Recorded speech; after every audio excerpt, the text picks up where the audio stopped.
자, 오늘부터 새신자반 강연 이걸 가지고 강의를 하도록 하겠습니다. 다 받으셨죠? 네.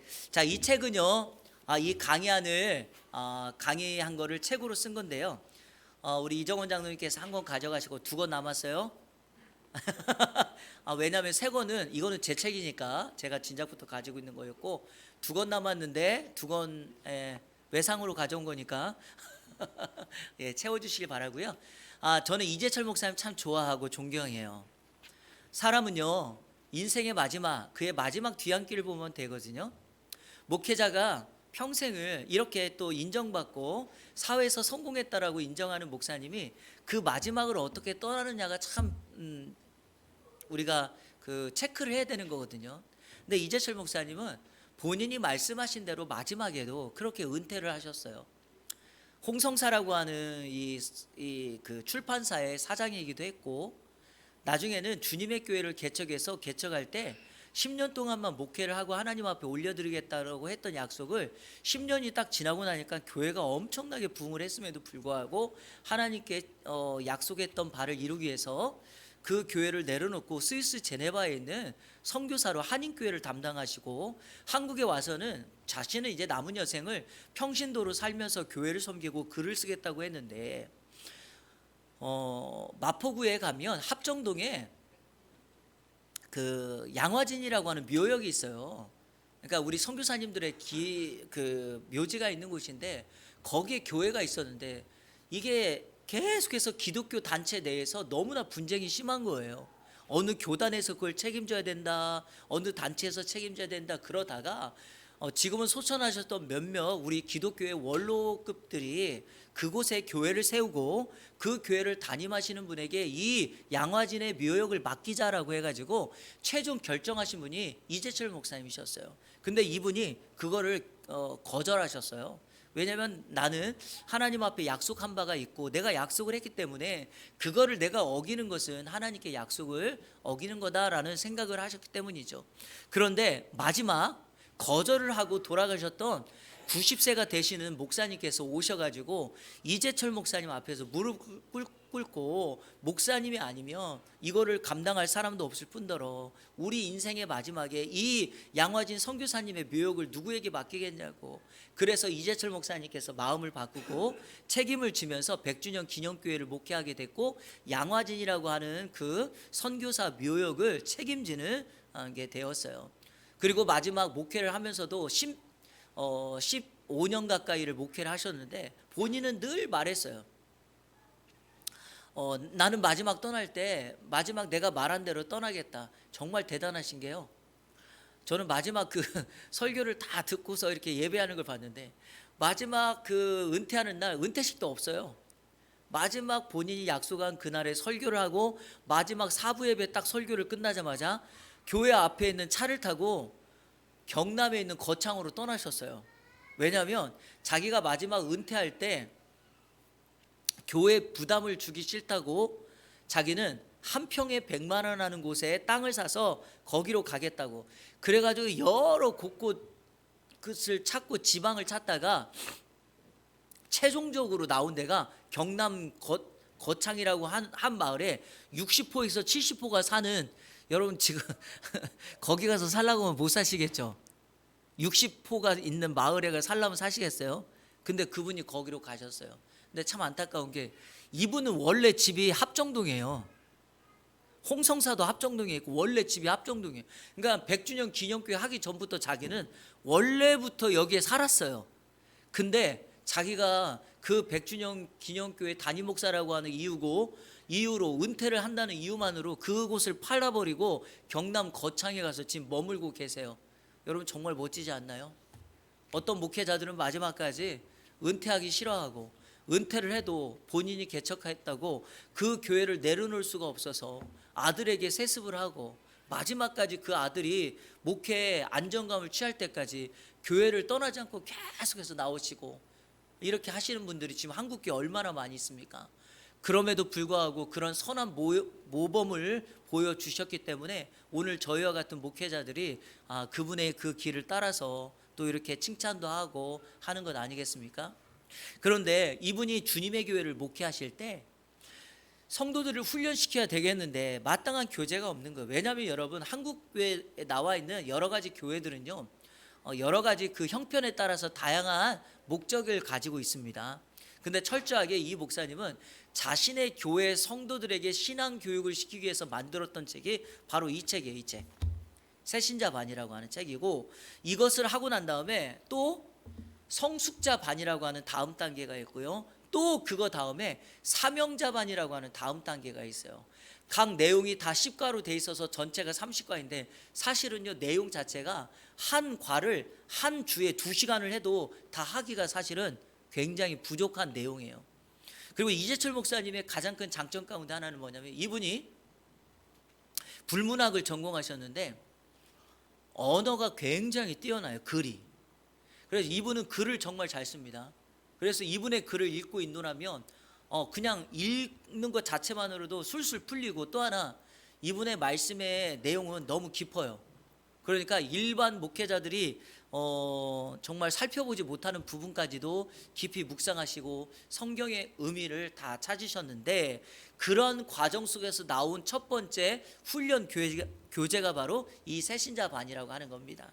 그래서 저는 이 교재가 참 뛰어나다라고 생각하는 건 뭐냐, 교회 형편 안에서 그걸 썼기 때문에 실질적으로 교회 안에서 성도들이 신앙의 기본 성숙과 성장을 위해서 가장 필요한 기본 개념을 다루었다라는 겁니다.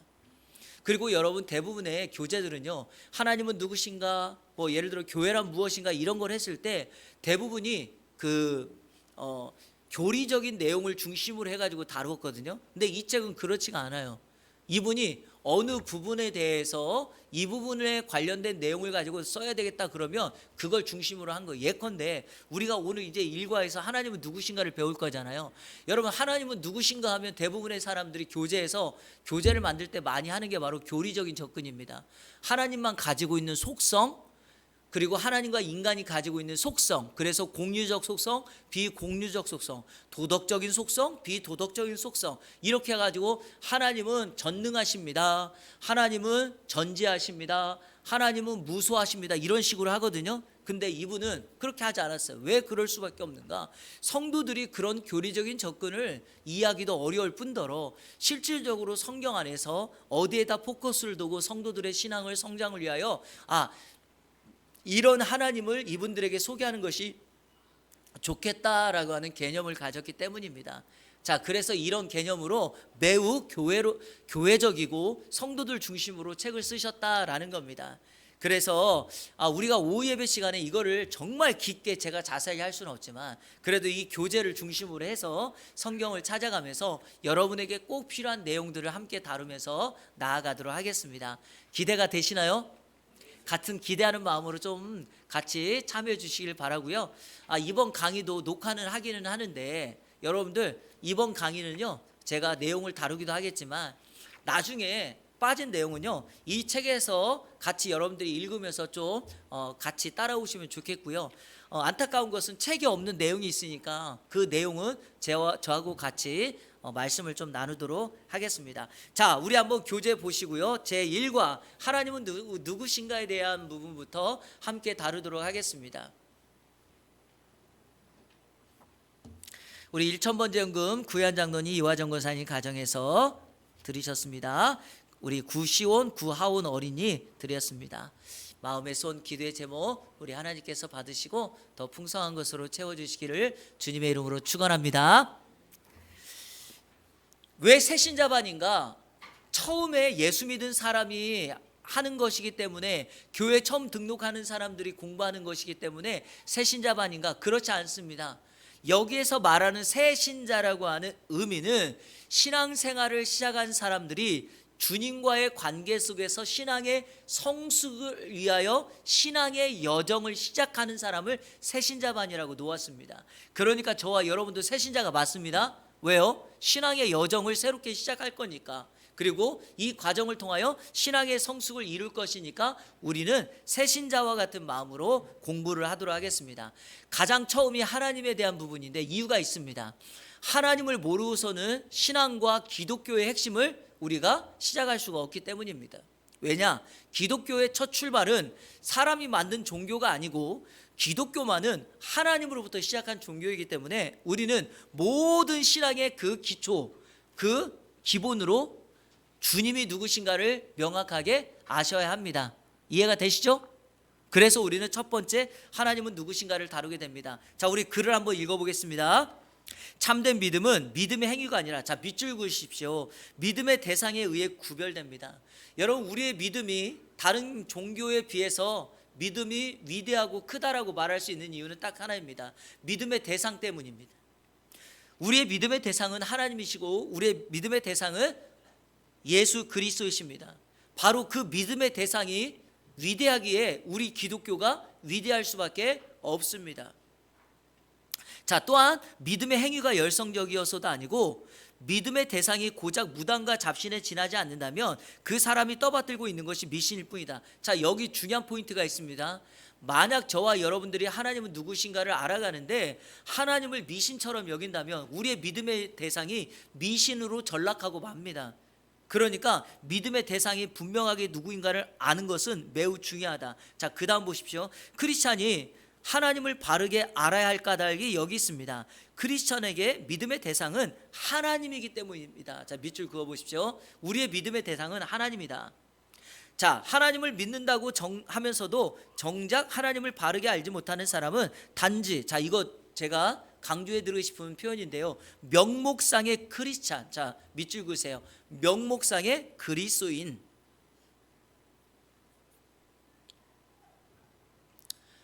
자, 여기 한번 보실래요, 여러분? 이 앞에 액자가 있다라고 쳐보세요. 액자에 호랑이 그림이 있습니다. 여러분, 액자에 그려진 호랑이를 보면서 두려워합니까? 아니죠. 왜냐하면 그것은 액자에 있는 호랑이일 뿐이죠. 우리의 기독교가, 우리의 신앙이 능력이 있는 이유는 무엇입니까? 내가 믿고 있는 주님이 능력이 있기 때문이죠. 그렇다면 내가 능력이 있다는 것은 무엇입니까? 그 주님, 그 하나님의 영이 내 안에 임하였기 때문에 우리 안에 있는 영이 나를 능력 있게 만든다는 거죠. 그런데 내가 능력이 없다는 것은 바로 내가 그분의 능력을 온전히 신뢰하지 못한다. 나는 명목상의 그리스도인일 뿐이다. 마치 액자 속에 머물러 있는 호랑이에 지나지 않는다. 여러분, 그렇게 돼버리고 맙니다. 그래서 이번 공부를 통해서 우리는 하나님이 누구신가를 알고 그 하나님을 믿음으로 그 하나님이 단지 우리가 믿고 있는 분으로 끝나는 것이 아니라 그 하나님이 나와 함께 하시며 나의 삶 속에 역사하시며 나를 다스리고 동행하신다라고 하는 사실을 명확하게 이번 과에서는 공부하려고 합니다. 자, 계속 읽어보겠습니다. 하지만 자, 문제가 하나가 있어요. 하나님을 아는 것이 그리 간단한 문제가 아닙니다. 육신의 부모도 제대로 알 수 없는 판에 인간이 어떻게, 자, 밑줄 그어보세요. 인간이 어떻게 영이신 하나님을 온전히 알 수 있겠습니까? 자, 문제는 이겁니다. 하나님과 우리는 다르다는 겁니다. 하나님은 영이시며 인간은 육신을 가지고 있는 한계를 가지고 있는 사람이기 때문이죠. 자, 그러므로 우리는 하나님을 알려 하기 전에 다음과 같은 토마스 성인의 경구, 자, 이 경구가 같이 읽겠습니다. 시작. 하나님이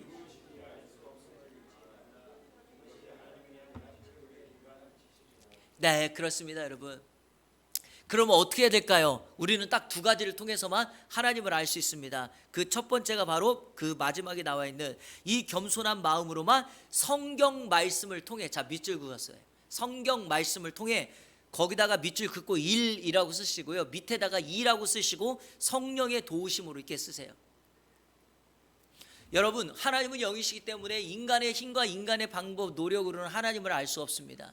그럼 어떻게 할 수 있나요? 하나님이 자신을 계시하신 성경을 통해서만 알 수 있고요. 자, 자신을 계시했다 할지라도 그것을 그냥 알 수 있는 것이 아니라 성경의 원저자이신 성령님의 도우심, 조명하심, 밝히 비추시고 깨닫게 하시는 은혜가 있어야지만 우리는 그 하나님을 알아갈 수 있다라는 겁니다. 자, 그러면 자, 성경에서 말하는 하나님은 누구신가? 자, 독특하게 이재철 목사님은 그 하나님에 대하여 창세기에 나와 있는 성경의 첫 번째 책이며 첫 기독교의 시작이라고 할 수 있는 창세기를 통하여 하나님을 우리에게 설명해 주십니다.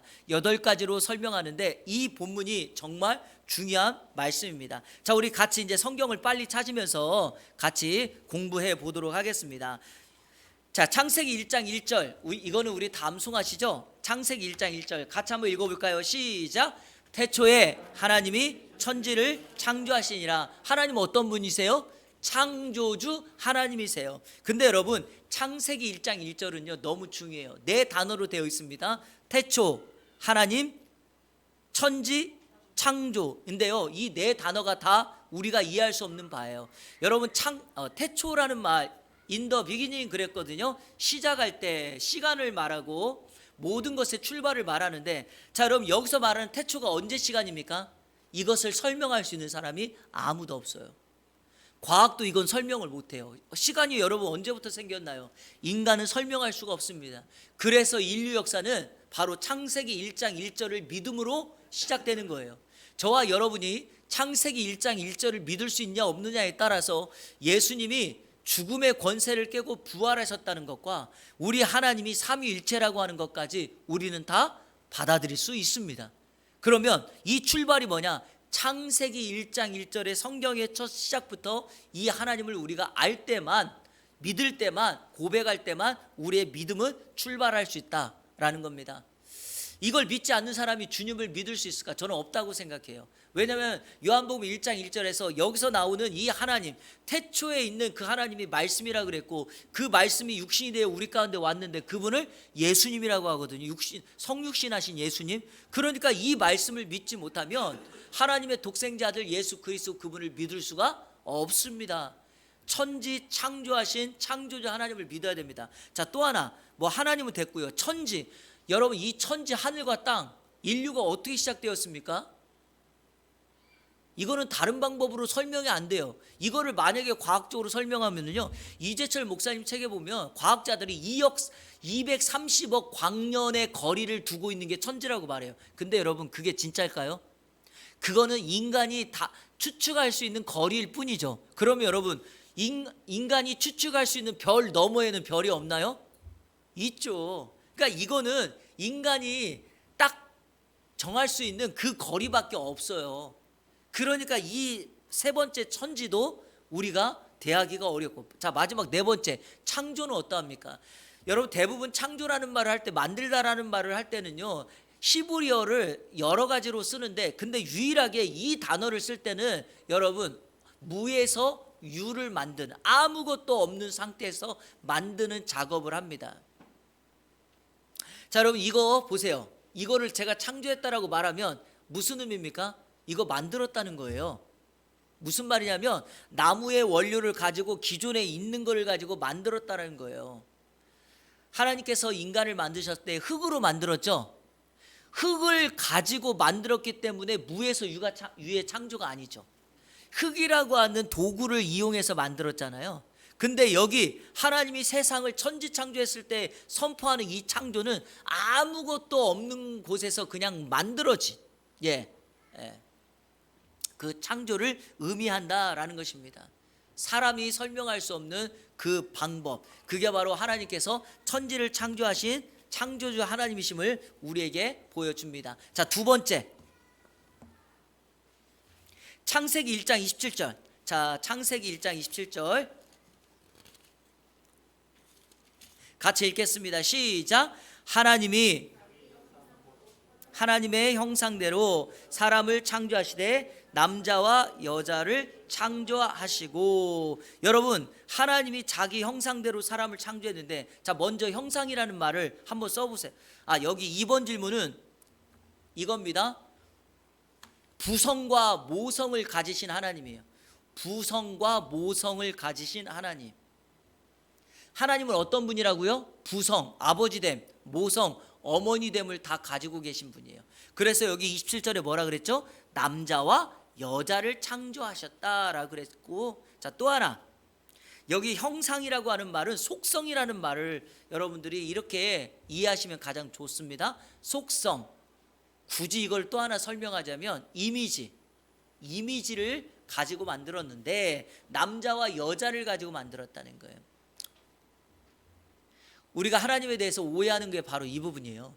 하나님은 거의 대부분의 사람들이 부성을 강조합니다. 싸우시고 힘있고 뭔가를 만들어내시고 일하시는 하나님으로 설명해요. 근데 그렇지 않아요.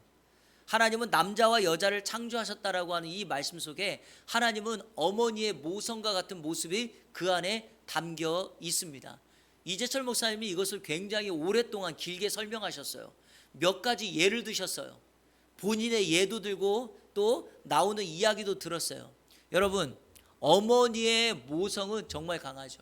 이재철 목사님이 본인의 어렸을 때, 이분이 지금 나이가 이제 70이 넘은 분이시니까 어렸을 때 이야기를 하시더라고요. 지방에서 그 완행과 같은 기차를 타고 논산에서 대전을 오는데 너무 추웠는데 이 발이 너무 시려웠다는 거예요. 그러니까 엄마한테 발이 이렇게 시렵다고 말했다는 거죠. 여러분, 아버지 같으면 아빠 발 시려 그러면 대부분의 아버지는 뭐라 그러죠? 남자 자식이 참아야지, 이런 경우가 많잖아요. 근데 어머니는 그러지 않으셨다는 거예요.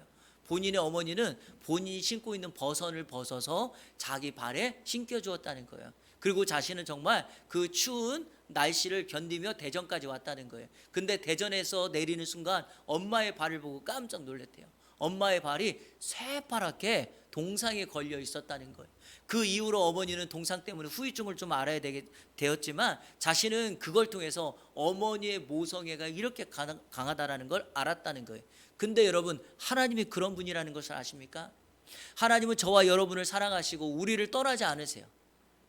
여인이 자기 자식을 위하여 늘 곁에서 함께하지만 우리 하나님은 그 여인의 돌봄보다, 그 어미의 돌봄보다 더 세밀하게 우리들을 돌봐주신다는 거예요. 이 하나님이 계시기 때문에 우리의 작은 형편까지도 하나님은 우리를 다 지키시고 계시다라는 거죠. 여러분, 머리털까지 세신 바 되시는 하나님이 저와 여러분의 인생길 다 알고 계시지 않겠습니까? 세밀한 부분까지 간섭하고 계시겠죠. 그렇다면 도전합니다.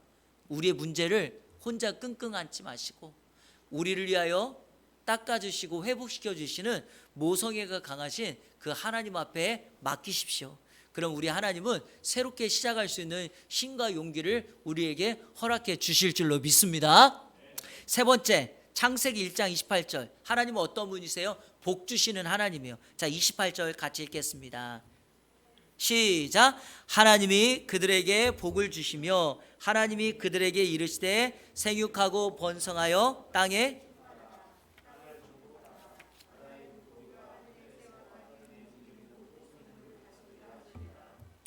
여러분, 하나님께서 인간을 만들고 난 다음에 첫 번째로 하신 일이 무엇입니까?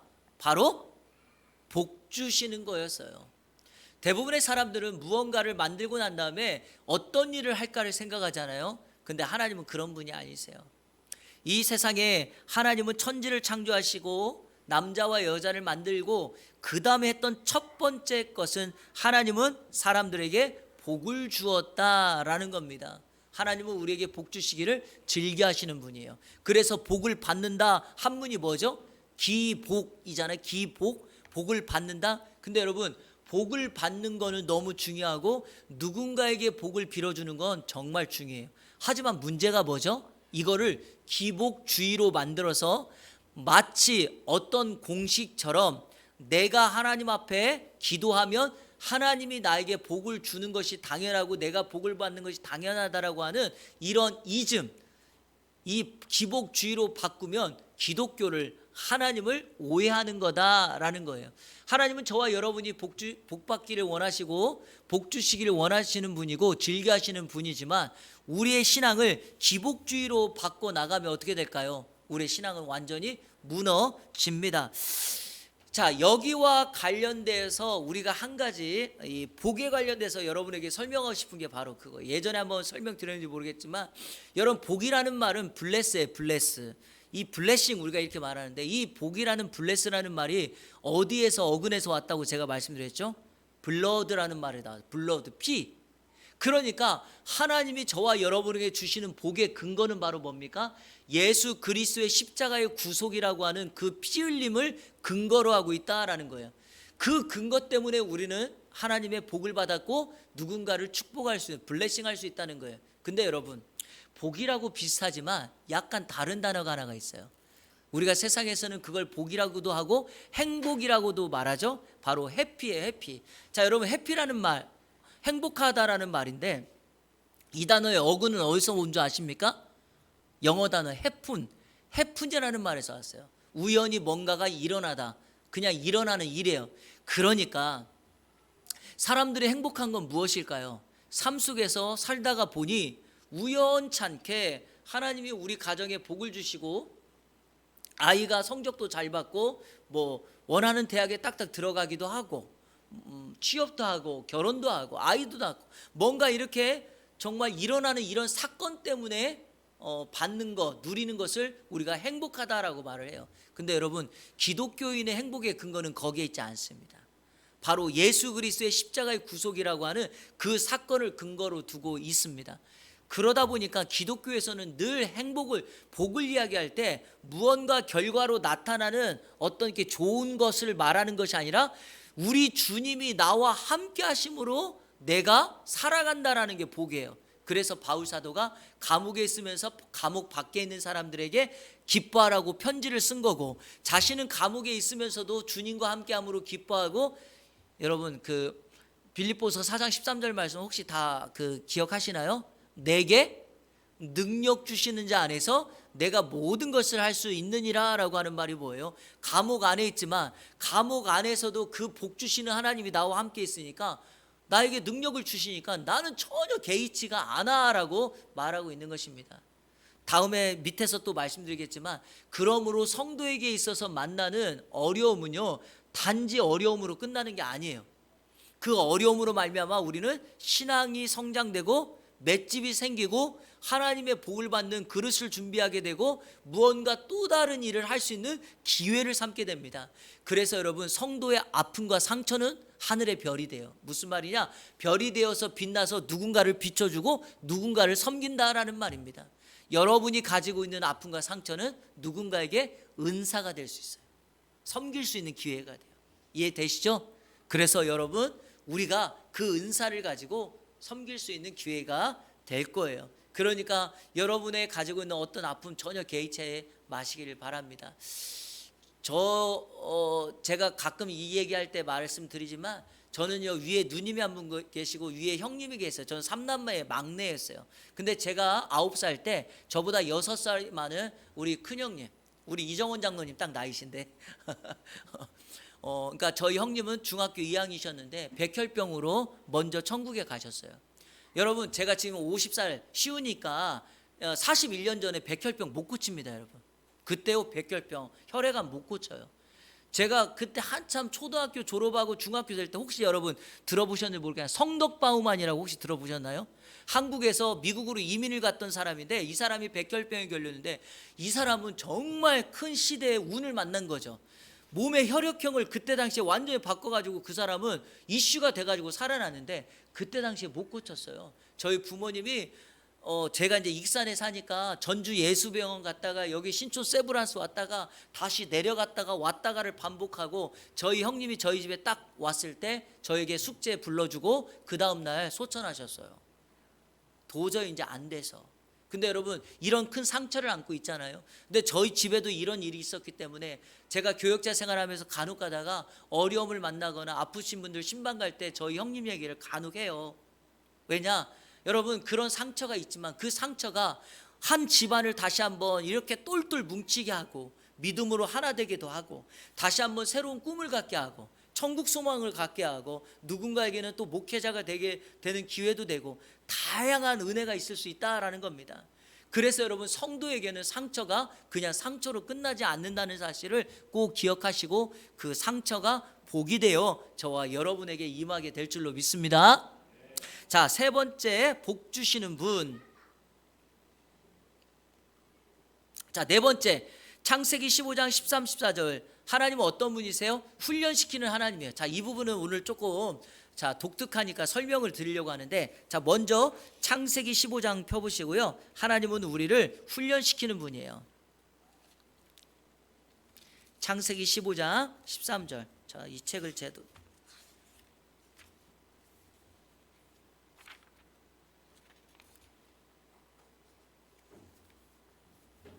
자, 여러분, 창세기 15장을 제가 한번 말씀을 드려볼게요. 창세기 15장이 어떤 내용이냐면, 자, 창세기 12장에서 하나님께서 아브람을 불러요. 근데 그 아브람이 기근이 일어나니까 애굽으로 갔다가 다시 돌아오는 과정을 설명합니다. 자, 13장에서 아브람과 그 조카인 롯의 이 목자들이 심히 다투어요. 그래 두 사람이 두 사람이 이렇게 목자들이 다투어서 헤어져요. 14장에 어떤 말씀이 있냐면, 그래서 롯이 어디로 떠났죠? 어느 땅을 선택했죠? 소돔 땅을 선택해요. 근데 창세기 14장에 보니까 소식이 들려오는데, 소돔 조카 롯이 살고 있는 그 소돔의 몇몇 나라와 연합군과 다른 나라의 연합군이 전쟁을 한 거예요. 그래가지고 어떻게 해요? 소돔이 지니까 조카 롯이나 재산을 다 빼앗겨 버린 거예요. 그때 아브람이 그 이야기를 듣고 자기 집에서 훈련시켰던 318명을 데리고 가가지고 그 조카를 건져 옵니다. 그 사건이요. 그리고 여러분 잘 아시는 대로 그 14장 마지막 부분에 보면 돌아올 때 누구를 만나냐면 살레망 멜기세덱을 만나요. 살레망 멜기세덱. 그래서 본인이 가지고 있는 거에 빼앗아 온 거에 10의 1을 주면서 하나님 앞에 감사와 영광을 돌리는 사건이 등장해요. 그리고 나오는 장면이 15장이에요. 자, 여러분 15장 어떤 장면이냐? 바로 하나님께서 아브람에게 나타나셔서 그를 데리고 나가가지고 시청각 교육을 시켜줘요. 자, 하늘의 별을 봐라, 엄청 많지, 너 셀 수 있겠니? 못 세요. 그랬더니 하나님이 아브람에게 너의 자손이 저 하늘의 별처럼 많아질 거야 라고 말하는 거예요. 자, 바다의 모래를 보면서 셀 수 있냐? 못 세죠. 너의 자손이 바다의 모래처럼 많아질 거야. 그리고 나는 다른 사람을 통해서 이 자손을 완성시키려 하지 않고 너를 통하여, 너의 자손 그리고 사라를 통하여 이 사건을 이루어 갈 거야 라고 우리 주님이 말씀하셨어요. 그랬더니 갑자기 하나님이 이 창세기 15장 13절 14절에 이와 같은 말씀을 합니다. 자, 우리 읽어보겠습니다. 자, 13절 14절 시작. 여호와께서 아브람에게 이르시되 너는 반드시 알라.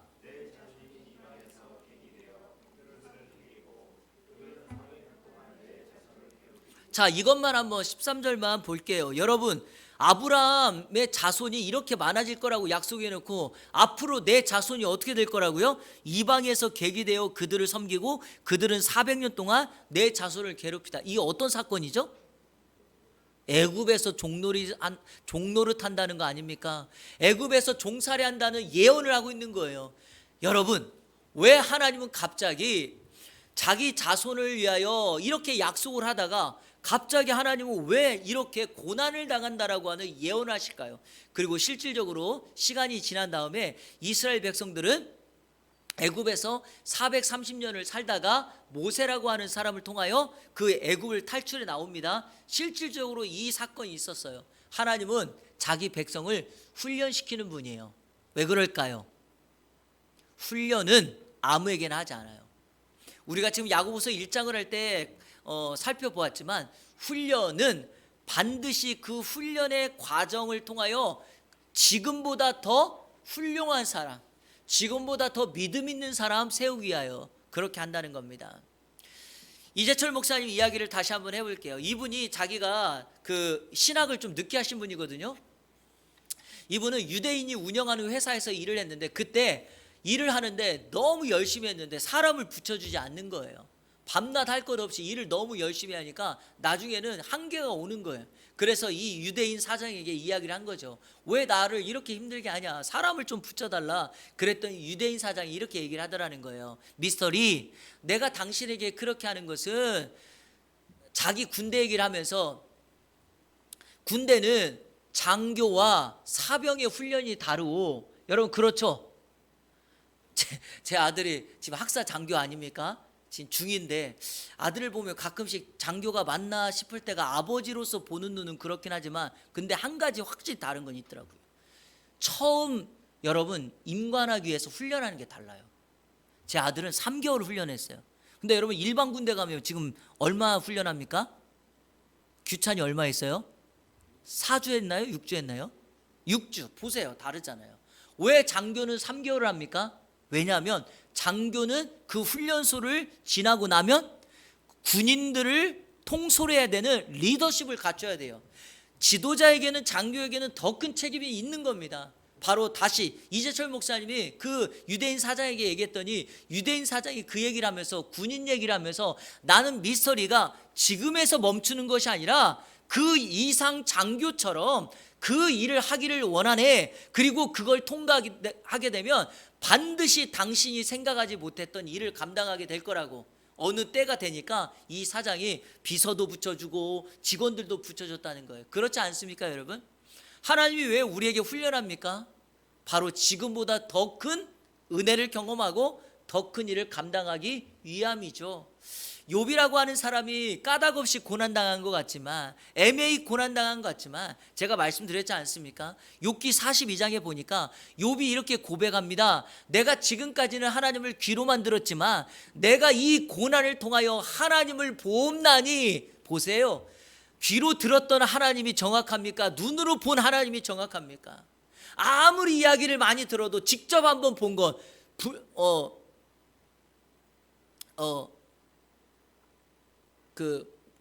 본 것만큼 크지 않아요. 아무리 우리가 옛날에 흑백 TV 많이 보더라도요, 칼라 TV가 나와서 선명하게 이 연기자들이나 사람들의 얼굴을 딱 보면은요 선명하게 보이는 겁니다. 바로 훈련이 그러합니다. 그리고 저는요 이 훈련을 통하여 하나님이 어떤 분인가를 선명하게 알 수 있을 것이라고 믿습니다. 혹여 저와 여러분 가운데 이런 훈련이 있습니까? 그러면 참여하십시오. 도망가지 말고 그 훈련에 참여하시면 하나님이 바로 그 약속된 것을 더 크게, 더 위대하게 우리에게 감당해 주실 줄로 믿습니다. 하나님은 어떤 분이가? 창세기 17장 1절 다섯 번째, 전능하신 하나님이에요. 한번 따라해 볼까요? 엘 샤다이. 자, 이게 전능하신 하나님이에요. 창세기 11장 1절 한번 읽어보겠습니다. 창세기 17장 1절 다 같이 읽겠습니다. 시작. 아브라함이 99세 때에 여호와께서 아브라함에게 나타나서 그에게 이르시되 나는 전능한 하나님이라 너는 내 앞에서 행하여 완전하라. 여러분, 성경에서 하나님이 직접 자기 입으로 자신을 계시한 첫 번째가 바로 이 본문입니다. 이전에도 하나님은 누구신가 하면 말할 수 있지만 이전에는 사람들이 그 하나님을 고백한 거예요. 엘로힘, 엘요, 이렇게 하나님을 사람들이 고백한 건데 하나님이 직접 자기 입을 통하여 나는 이런 하나님이다라고 말한 첫 번째가 바로 창세기 17장 1절입니다. 나는 전능한 하나님 엘샤다이다 라는 겁니다. 무슨 의미죠? 여러분, 전능한 하나님은 모든 것을 다 공급하시고 채우시는 하나님이다 라는 겁니다. 제가 설명을 드려볼게요. 아까 창세기 15장 제가 말씀드렸죠. 자, 그런데 16장에 아브라함이 하나님의 약속을 딱 받고 너무 흡족한 거예요. 그래서 하나님과 언약을 맺습니다. 언약. 당시 언약이 뭔지 아시나요? 여기 한번 보실래요? 이거예요. 이게 짐승인데요. 짐승인데요. 당시 언약을 맺을 때 이 짐승을 날카로운 걸로 막 때려가지고 쪼개는 거예요. 그래가지고 짐승을 쪼개가지고 이렇게 반반 쪼갠 거를 마주보게 해놓고 언약을 맺는 사람이 그 사이를 손잡고 지나가요.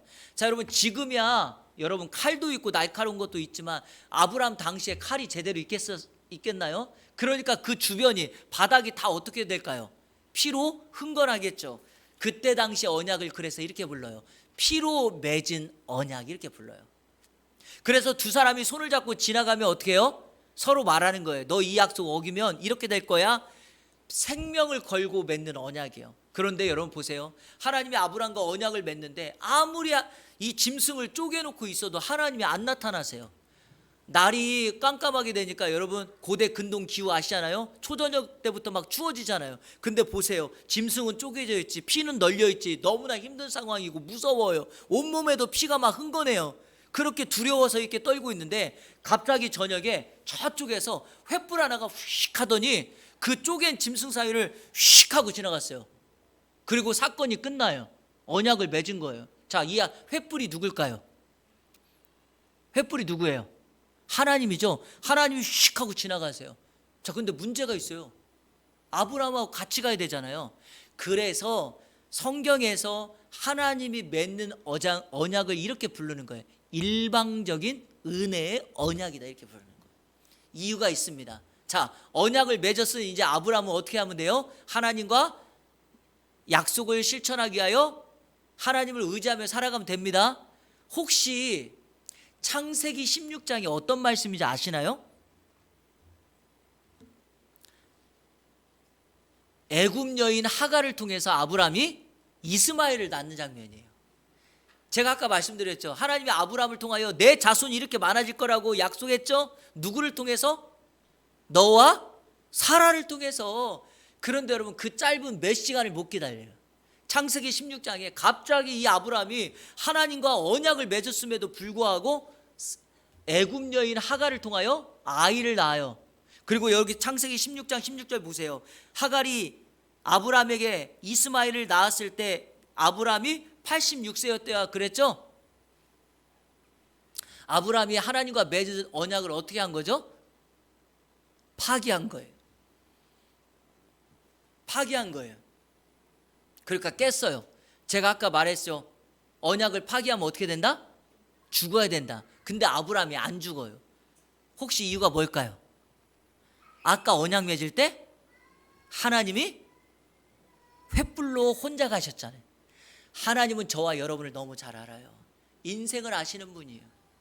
그 하나님이 창세기 16장 16절에 아브라함이 86세 때 이스마엘을 낳았다라고 딱 하고 창세기 17장 1절을 어떻게 시작하냐 이렇게 시작해요. 아브라함이 99세 때. 자, 그렇다면 창세기 16장과 창세기 17장은 몇 년의 간격이 생깁니까?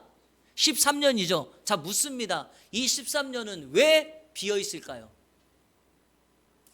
하나님의 심판과 징계입니다. 하나님의 약속을 온전히 신뢰하지 못한 아브라함에게 우리 하나님은 지금 13년 동안이나 침묵하고 계시는 거예요. 그러고 아브라함이 99세. 자, 99세는 뭐죠? 모든 힘이 다 빠졌을 때, 너가 원하는 힘대로 하지 못할 그때 우리 주님이 나타나서 그 아브라함에게 뭐라고 말합니까? 나는 전능한 하나님이다. 엘샤다이다. 너의 필요를 공급한다. 나만 의지하면 너의 모든 걸 채우겠다. 이 말이에요. 여러분, 엘이라는 건 하나님의 이름이니까 이 샤다이라는 말을 좀 설명해 드릴게요. 샤다이라는 말은 샤드에서 왔어요. 샤드. 근데 여러분, 이 쉐딤이라는 말에서 왔는데, 자, 이게 엄마의 젖가슴이라는 뜻이에요. 왜 샤다이가 엄마의 젖가슴이라는 말에서 기원했을까요? 아이에게, 갓난아이에게 엄마의 젖은 생명줄이죠. 엄마의 젖을 아이에게 공급할 때 그 아이가 살아나는 것처럼 하나님은 우리 인생의 생명의 공급처예요. 그분을 의지할 때 그분이 우리의 모든 필요를 채워요. 그러니까 우리는 어떻게 하면 돼요?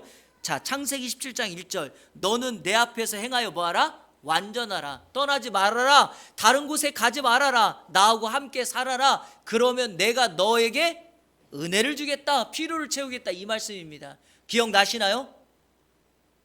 그래서 창세기를 통하여 하나님이 어떤 분인가를 설명해요. 자, 여섯 번째, 창세기 22장 13절에 14절, 하나님은 예비하시는 하나님이에요.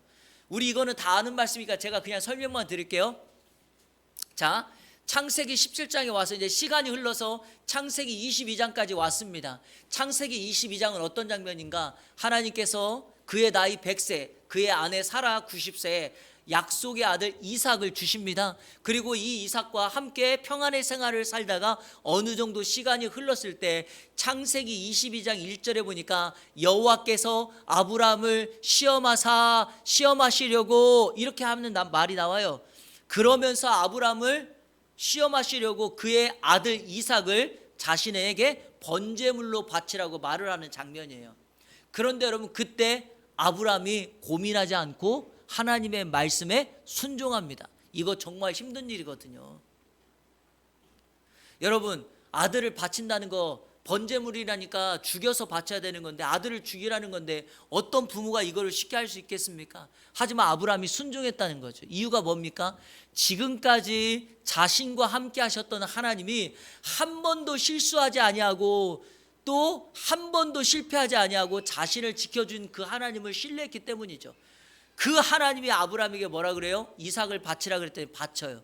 그랬더니 하나님께서 여기 창세기 22장 13절 14절이 뭐예요? 숲풀에 양이 한 마리 걸려 있어서 그 양으로 이삭을 대신하여 번제물로 바쳤더니 아브라함이 그 산을 여호와 이래라 불렀더니 하나님의 산에서 여호와께서 준비하시리라, 이런 뜻이 돼요. 성도 여러분, 하나님은 우리의 필요를 채우실 뿐만 아니라 우리를 위하여 모든 것을 다 준비해 놓고 있어요. 한번 물어볼게요. 아브라함이 모리아라고 하는 곳에 있는 한 산으로 갔잖아요. 이 내용 아시죠? 자, 모리아 산으로 갔는데, 자, 이삭을 데리고 산에 이렇게 올라가요. 올라가서 그 아이를 붙잡고 이제 죽이려고 해요. 자, 질문. 이 어린 양, 뿔이 수풀에 걸려 있었던 이 어린 양은 언제부터 있었나요? 언제부터 있었어요? 그냥 두 개만 할게요. 어려우니까. 첫 번째, 처음부터 있었다. 두 번째, 아브라함이 이삭을 죽이려고 할 때 있었다. 자, 1번, 2번. 속으로 대답해요. 틀리면 또 창피하니까. 속으로 하셨죠? 정답은 1번이에요.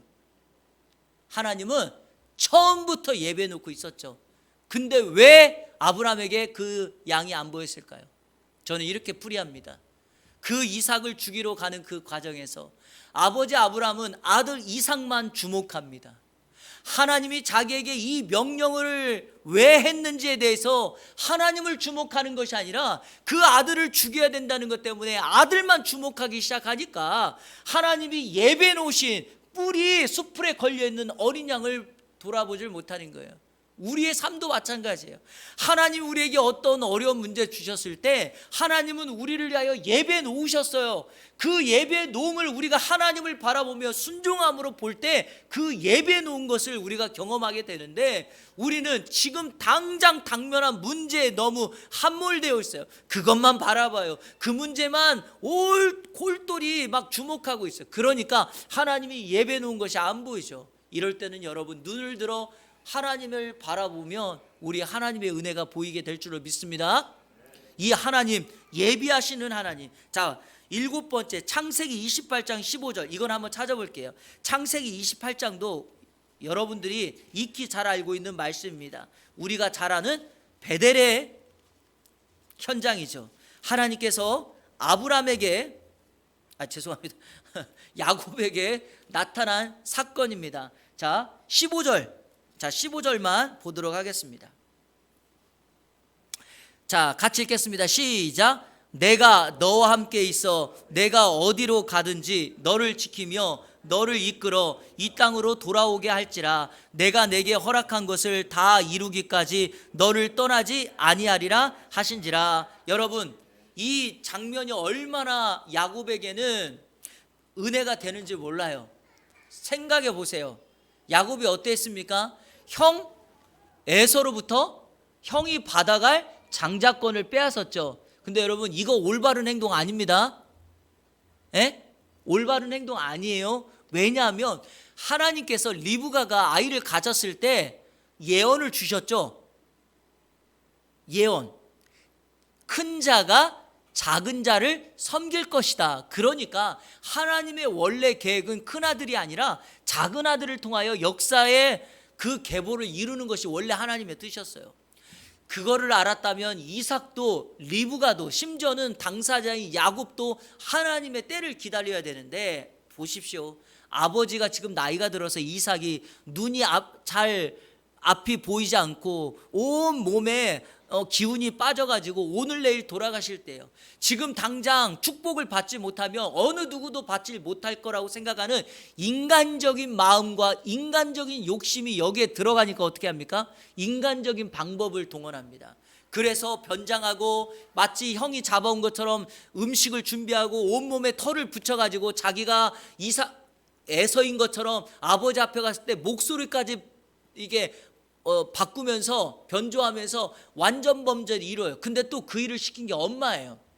자, 그래서 아버지 이삭이 음식을 먹고 야곱을 축복해 줬어요.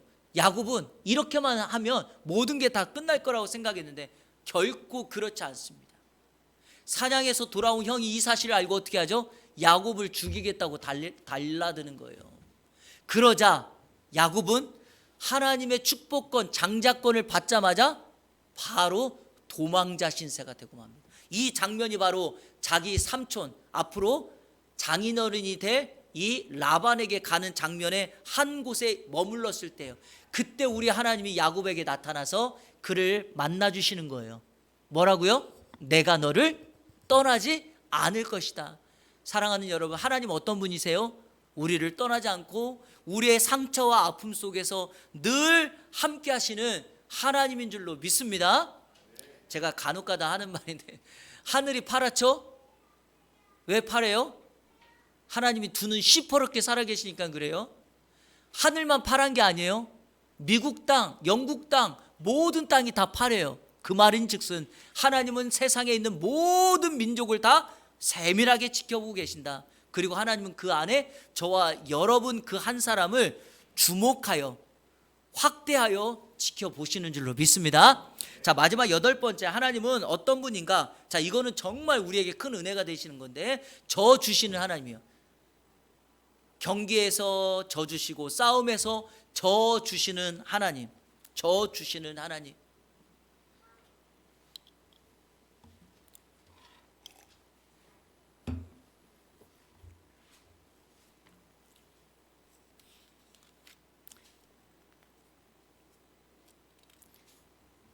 여러분, 창세기 내용이 너무 재밌죠? 나중에 언제 기회가 되면 또 재밌게 강해를 좀 하도록 할게요. 자, 창세기 32장도 여러분 아시죠? 어떤 장면입니까? 야곱이 바다나람, 그러니까 라반의 집에 갔다가 거기서 엄청난 고생을 하고 20년이 지난 다음에 이제 고향으로 돌아오는 장면이에요. 고향으로 돌아왔을 때 이 창세기 32장이 어떤 장면이죠? 이 야곱이요, 자기의 본성을 이게 바꾸질 못해요. 형님이 걱정되니까 어떻게 했냐면, 때를 두 때로 나눈 다음에 이 아내 가족들을 먼저 앞서서 선발대로 보내고 혼자 남아 있어요. 그 혼자 남아 있을 그 강가 곁에 밤중에 머물러 있는데 어떤 한 사람이 와서 야곱과 씨름하는 장면이에요. 근데 여러분, 이 사람이 야곱과 씨름하는데 야곱이 얼마나 끝까지 간절한지 이 씨름을 지지를 않아요. 결국에 안 될 것 같다라고 하니까 이 한 사람이 야곱의 이 환도뼈를 딱 치고 어떻게 해요? 축복해요. 내 이름이 뭐냐 그랬더니 야곱이에요. 여러분, 야곱의 뜻이 뭡니까? 사기꾼이에요. 누가 들어도 안 좋아요. 그랬더니 너가 이제는 다시는 야곱이라 하지 말고 너를 이스라엘이라 하라. 여러분, 이스라엘 뜻이 뭡니까? 하나님과 겨루어 이겼다. 자, 질문합니다. 야곱이 하나님과 겨루어서 이겼나요? 여기 이제 너무 이제 오래돼서 이제 잘 이제 감이 없으니까 우리 이제 유일하게 이제 말할 수 있는 분이 이제 이중원 목사님 예를 들어볼게요. 이중원 목사님에게 아들 하나가 있어요. 딸도 있지만 아들이 있어요. 드림이라고. 드림이하고 우리 이중원 목사님 막 레슬링을 해요. 씨름을 해요. 근데 갑자기 이중원 목사님이 막 드림이를 붙들고 막 잡아 맺히고, 아빠 힘 세지, 아빠가 이겼다 막 이러면 이중원 목사님 뭐가 됩니까? 뭔가 이상하죠? 정신 나간 아빠인가? 대부분 아빠들은 어때요? 아이하고 그렇게 할 때 저주죠. 바로 그거예요, 여러분. 오늘 이 말씀이 그 말씀입니다. 하나님이 어떤 분입니까? 힘이 없어서가 아니라 그 야곱의 인생에 찾아가서 야곱에게 져주심으로 그의 인생에 이제 함께 하겠다고 어떻게 해요? 싸움에 져주시면서 환도뼈가 부러져서 앞으로 그 야곱은 늘 절뚝하겠지만 한 걸음 한 걸음 절뚝거리며 갈 때마다 하나님은 그 야곱을 보면서 내가 내 인생 속에 들어갔어, 내가 너를 위하여 져줬어 라고 하는 겁니다. 바로 그것이 하나님의 은혜이죠.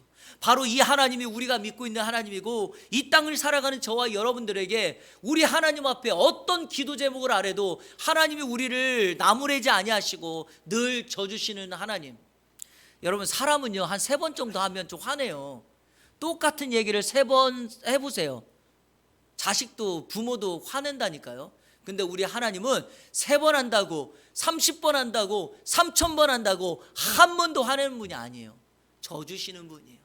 바로 그 하나님의 은혜가 여기에 있습니다. 그래서 야곱이요, 그 하나님을 만난 장소를 뭐라고 불러요? 분이엘이다라고 불러요. 분이엘. 분이엘은 하나님의 얼굴이라는 거예요. 결국에 자신은 거기서 하나님의 얼굴을 대면했다 이 말입니다. 저는 여러분을 축복합니다. 이번 한 주간 하나님의 얼굴을 대면하시고 여러분 있는 곳이 하나님의 얼굴 분예일의 현장이 되기를 주님의 이름으로 축원합니다. 자, 그 다음은 이제 우리가 쉽게 넘어갈 수 있어요. 자, 2번 질문. 예수님께서는 이처럼 좋으신 하나님을 어떻게 부르셨습니까? 자, 우리 하나만 성경 찾아봐요. 거기에 이렇게 적으세요. 마가복음 14장 36절. 마가복음 14장 36절. 자, 이 마가복음 14장은 예수님의 겟세마네의 기도의 동산에서 하셨던 기도의 내용입니다.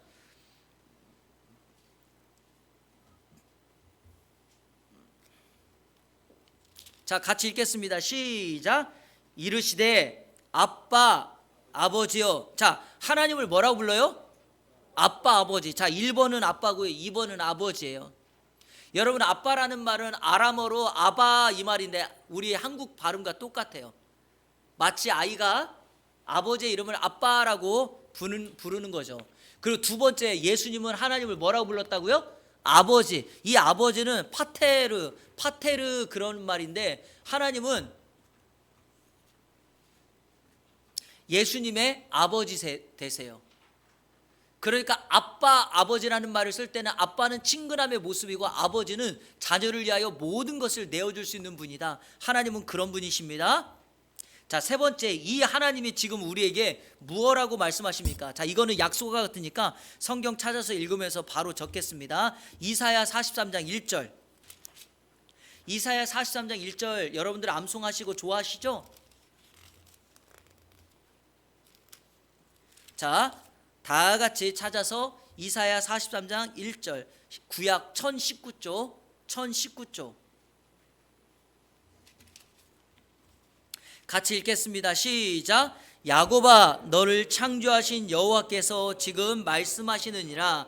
이스라엘아, 너를 지으신 이가 말씀하시느니라. 너는 두려워하지 말라. 내가 너를 구속하였고 내가 너를 지명하여 불렀나니 너는 내 것이라. 하나님이 우리를 뭐라고 불러요? 너는 내 것이다. 자, 그러면 그 하나님이 우리에게 이제 뭐라고 합니까? 두려워하지 말라라고 말합니다. 성도 여러분, 두려워하지 마십시오. 우리는 하나님의 것이 되었으니 하나님이 저와 여러분을 책임져 주실 것입니다. 자, 이사야서 49장 14절에서 16절. 이사야 49장 14절에서 16절.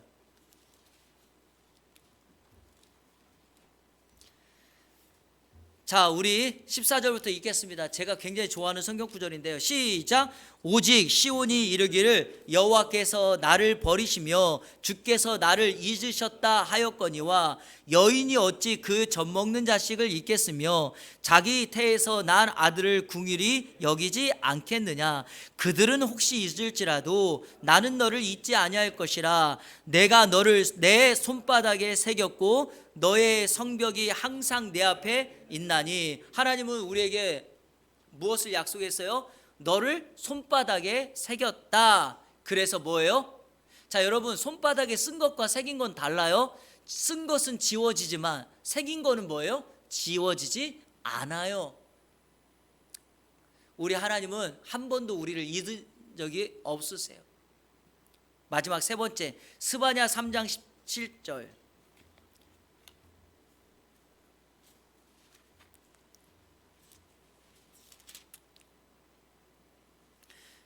구약 1309조 스바냐 3장 17절 같이 읽겠습니다. 시작. 너의 하나님 여호와가 너의 가운데에 계시니 그는 구원을 베푸실 전능자시라.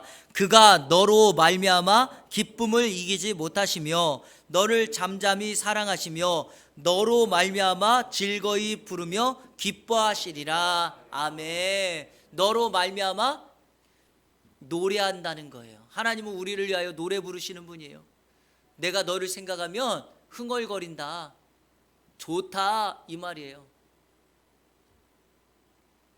너무 큰 약속 아닌가요? 자, 네 번째, 우리를 향하신 하나님의 소원과 하나님의 요구는 무엇입니까? 자, 하나님의 소원이 뭘까요? 자, 여기 교재에는 안 나왔고 우리 책에도 안 나와 있었는데, 자, 이게 나중에 추가된 거라 우리가 한번 살펴보겠습니다. 자, 신명기 5장 29절. 신명기 5장 29절. 하나님의 소원이 뭘까요? 저와 여러분을 향한 하나님의 소원. 신명기 5장 29절, 구약 271쪽 같이 읽겠습니다.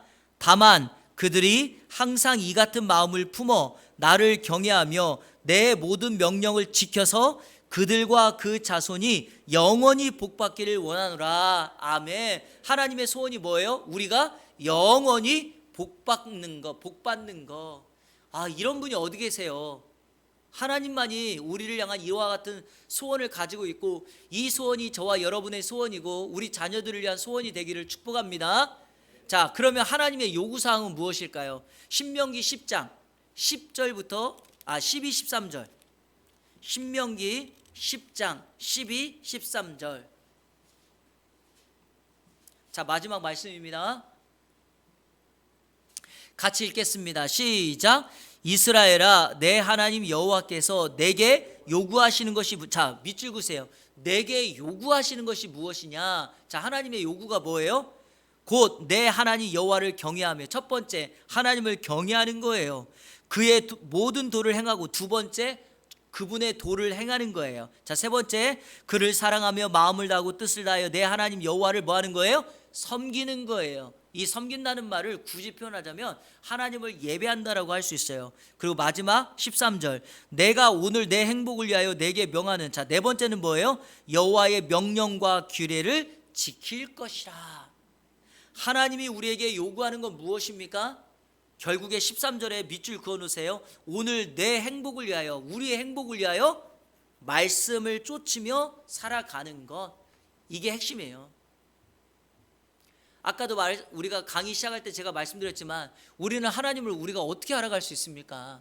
그러나 성경이 우리에게 말씀하신 바를 통하여, 그래서 그 성경에 나와 있는 주님을 배우며 그분을 향하여 순종하며 말씀을 지키며 나간다면 오늘 말씀 그대로 우리는 행복한 사람이 될 수 있다라는 거지.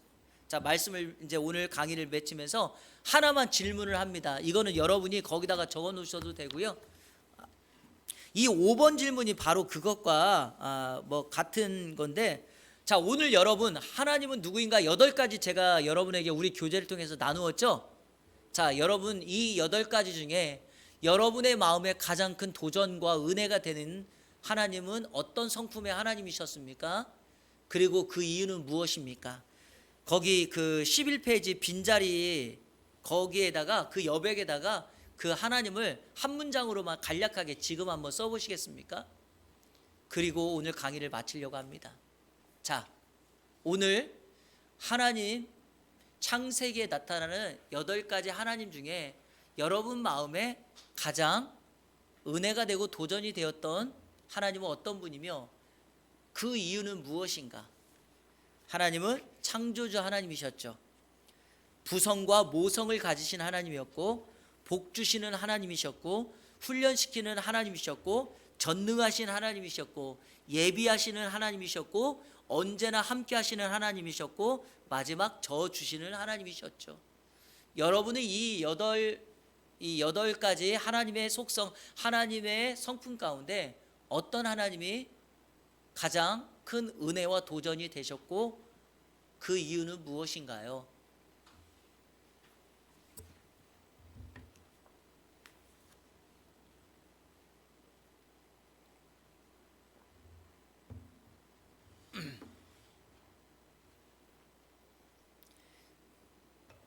교재에다가 간단히 한번 써보세요.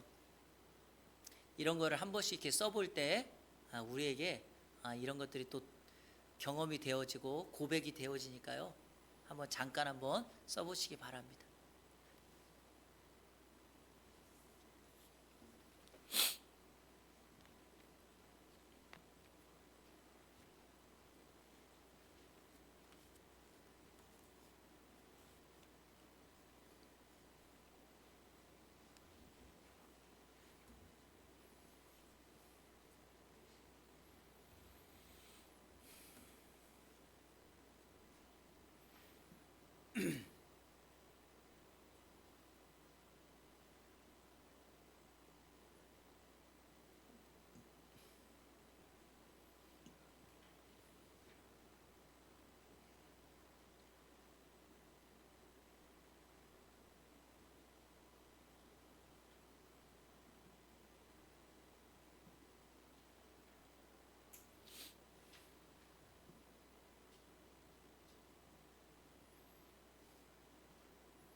자, 다 되셨죠?